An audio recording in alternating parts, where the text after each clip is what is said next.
Let's bring in CBSN political contributors Zeke Miller and Caitlin Huey-Burns. Zeke covers the White House for Time. He's in our Washington bureau. And Caitlin is a national political reporter with Real Clear Politics. She is here in New York. Welcome to you both. Let's go ahead and play that sound from Mark Meadows on Wednesday night. Take a listen. We're encouraged tonight just based on the real willingness of not only the White House but our leadership to make this bill better, and by being encouraged, we're not there yet, but we're very optimistic that if we work around the clock between now and noon tomorrow, that we're going to be able to hopefully find some common ground. We're working with our Senate colleagues, and honestly, I have some work to do with some of my more moderate colleagues to make sure that whatever we do not only gets us to 218 or better in the House, but also gets us to 51 in the Senate.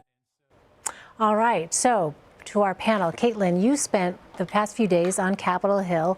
How different is what we just heard from Congressman Meadows from what we might have heard from him 48 hours or so ago? It is quite different. Well, these lawmakers have been saying, look, we're trying to get to yes. We just want House leadership to see our side of things. They've wanted to make this bill more of a complete repeal of Obamacare. They've argued that this bill doesn't do just that.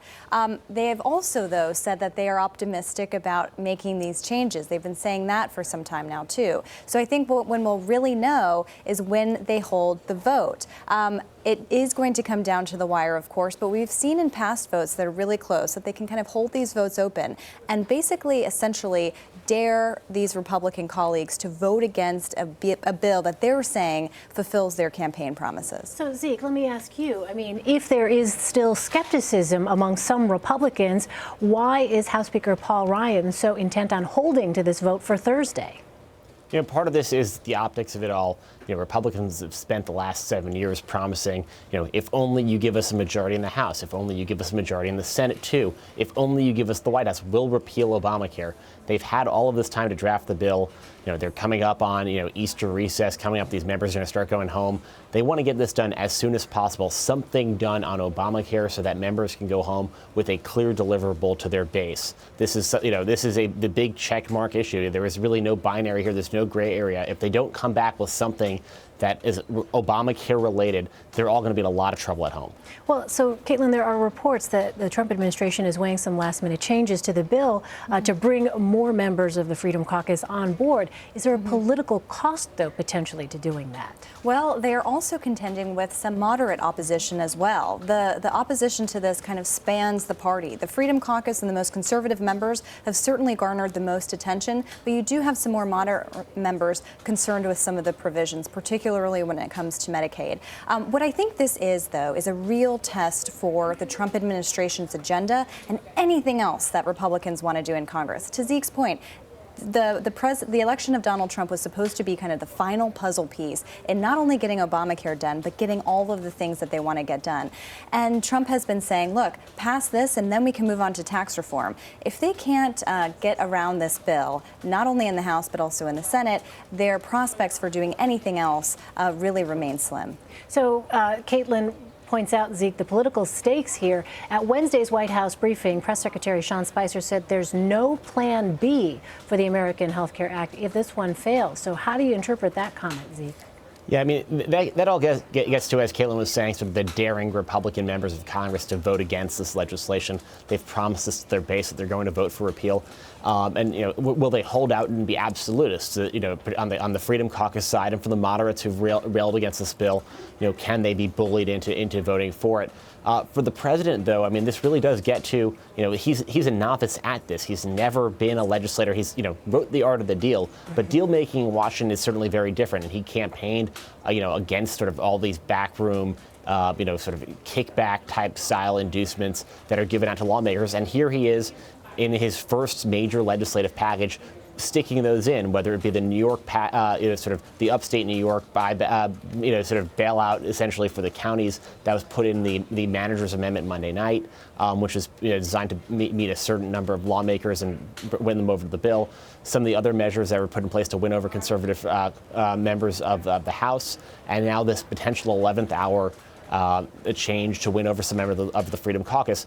This is exactly the sort of deal making that is outside of regular order, that is outside of all the things that, what Speaker Ryan said, the way he'd handle the Obamacare repeal, but also against all the sort of things that Donald Trump ran against as president last year. I mean, it sounds like you're saying, Zeke, basically the thing that's different here, unlike business where you sit across the negotiating table from an entity and there are a set of interests that the person on the other side is trying to negotiate for. Here, there's just so many. I mean, and they're competing. That's exactly right. I mean, just within the Republican conference in the House, let alone then you start considering the Senate. Every change they make in the House to win over a member of the Conservative Freedom Caucus is going to make it a lot harder to get this bill with 51 votes through the Senate. Win over keep the Rob Portmans of the world on board there. And it's playing 3D chess, but maybe it's 4 dimensions. It's immensely complex. And it requires all sorts of legislating experience and personal relationships. And Donald Trump doesn't really have a lot of that. And that's why this is such a big test for him. It's not just about this one bill. I mean, he's got Vice President Pence. Sorry to interrupt, but I mean, they've dispatched him. He's been out of Washington for a while, and he has the relationship certainly, but ultimately this is about a president's political capital, and we don't really know how far that goes. And right now, that's why this is so important. Yeah, really high stakes. All right, I want to switch gears to this probe into possible Russian collusion with the Trump campaign. Congressman Adam Schiff says there's more than circumstantial evidence of collusion, and CNN is reporting on possible FBI evidence of collusion. What do these developments mean for President Trump's White House, Caitlin? Well, what they do is Trump believes that the statement by Nunes vindicates, he said, his argument as it relates to the wiretapping charge, which it doesn't. He wasn't talking about that. What it does do, and we've already seen the Trump allies kind of campaigning off this news today, they think that it helps them in that regard. It keeps this issue alive. You have Ranking Member Adam Schiff talking tonight about how he thinks there's more evidence than just circumstantial evidence to show collusion between the two.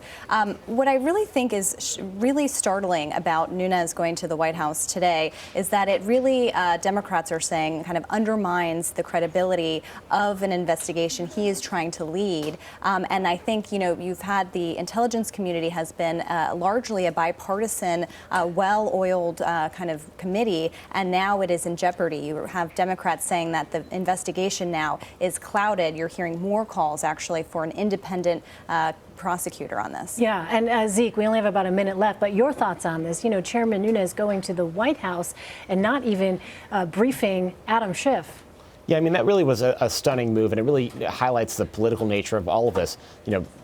We don't know for sure, but he was not supposed to come out and talk to reporters at the White House. He goes in to meet with the president, and then comes right out to reporters in front of the West Wing. There's a desire for the White House to push this narrative out there, and all of that sort of plays into sort of all the notion that this is politically charged, which it obviously is. But for a committee chairman to play right into that hand undermines his own credibility in terms of leading this investigation.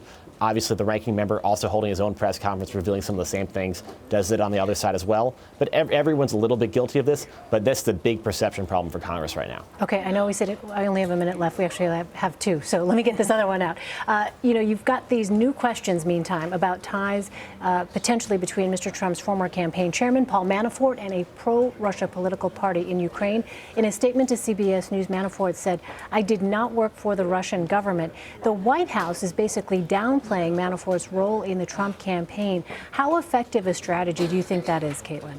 Well, it's really difficult to buy, considering that Manafort was not only the campaign chairman, but he was also a very visible component of this campaign when he was serving it. Remember, during the convention, he was the public face, really, to reporters throughout that week.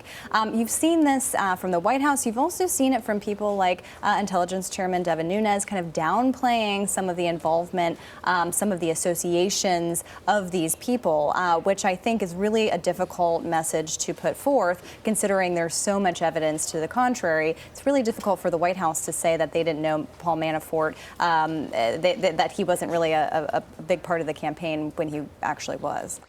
All right, Zeke Miller in Washington and Caitlin Huey-Burns here in New York. Thank you both for your time.